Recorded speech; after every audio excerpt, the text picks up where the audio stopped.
আৰু বিশেষকৈ এটা জাতিক আপোনাৰ টাৰ্গেট কৰা হৈছে, এইটো মাইনৰিটি মুছলিম জাতি।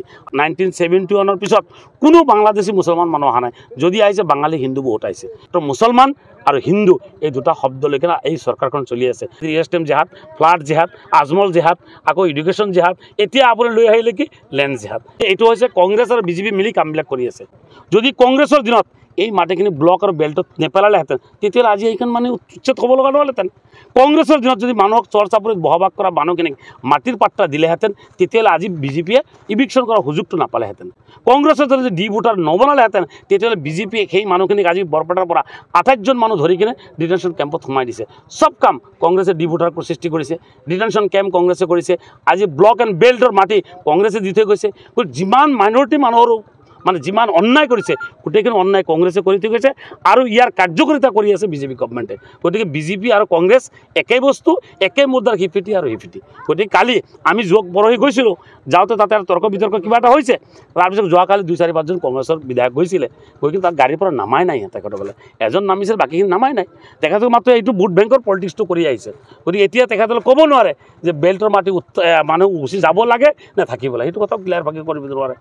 গতিকে কংগ্ৰেছে মুছলমানে যেনেকৈ অত্যাচাৰ কৰিছে আৰু যেনেকৈ আপোনাৰ মানে অপহৰণ কৰিছে, এইটো আৰু মানে কংগ্ৰেছে এতিয়া সেইকাৰণে কংগ্ৰেছে ভুগি আছে। আজি যে 10 বছৰৰ পৰা নাই আৰু ভৱিষ্যত কিমান বছৰ কংগ্ৰেছ নাই এইটো ক'ব নোৱাৰি। ক্ষমতাত আহিব কংগ্ৰেছৰ মাজত যিমান অৰি যোৱাকালি আপোনালোকে গম পাইছে কেইজনক শোকজ কৰিছে। আব্দুল ৰছিদ মণ্ডল, আপোনাৰ কি নন্দিতা, আপোনাৰ এই ৰেকিবুদ্দিন, যিবোৰ মেইন লিডাৰবিলাকক শোকজ কৰিছে। কংগ্ৰেছৰ আছে কোন এইটো কথা কওক না। লাহে লাহে কেইদিনমান আগত ওলাইছে ভূপেন বৰা গুচি যাব। গতিকে মানুহটো অলমষ্ট গুচিয়ে গ'ল। বসন্ত দা আছিলে গুচি গ'ল, ৰূপজ্যোতি কুৰ্মী গুচি গ'ল, সুস্মিতা সেন গুচি গ'ল, সুস্মিতা দেৱ গুচি গ'ল, আছে কোন ৰে ভাই। গতিকে কংগ্ৰেছে চৰকাৰ গঠন কৰাটো ভাল কৰক তেখেতসকলে, কিন্তু তেখেতসকলে মানুহখিনি ধৰি ৰাখিব পাৰিছে জানো? তেখেতসকলে কাৰ পৰা ভোট ল'ব? আলিকুলি নাই, এতিয়া কংগ্ৰেছৰ পকেটত নাই, ভোট ক'ৰ পৰা পাব? ৰকিবুল হুছেইনে মানুহক ধুবুৰীৰ ৰাইজসকলক চিধা মানুহ, সৰল সোজা মানুহ সেইখিনিক মিছগাইড কৰি ভোটখিনি লৈছিল। তেখেতে লেকচাৰ মাৰিছিলে, তেখেতে মিটিঙত কৈছিলে ৰাইজ আপোনালোকে বদৰুদ্দিনক ভোট দিব নালাগে, মোক ভোট দিয়ক। আপোনালোকে ভোট দিয়াৰ 2 মাহৰ পিছতে হিমন্ত বিশ্ব চৰকাৰক মই চৰকাৰ ভাঙি দিম বুলি কৈছিলে। ভাঙিব পাৰিছে জানো? গতিকে তেখেতে মুছলমান লিডাৰ হয়, কিন্তু মুছলমানৰ কাৰণে একো কৰা নাই। মুছলমানৰ কাৰণে যিখিনি ক্ষতি ৰকিবুল হুছেইন ডাঙৰীয়াই কৰিছে, ভাৰত স্বাধীন হোৱাৰ পিছৰ পৰা কোনো মুছলমানে ইমানখিনি ক্ষতি কৰা নাই। 20 বছৰ হৈ গ'ল তেখেত ৰাজত্বত আছিলে। 20 বছৰ কি কাম কৰিছে? ডিটেনশ্যন কেম্প দি থৈ গৈছে, ডি ভোটাৰ দি থৈ গৈছে, আপোনাৰ NRC কাম কমপ্লিট কৰা নাই, চাকৰিৰ নামৰ ৰিজাৰ্ভেশ্যন নাই, কি কাম কৰিছে দেখাই দিয়কচোন ৰকিবুল হুছেইনে।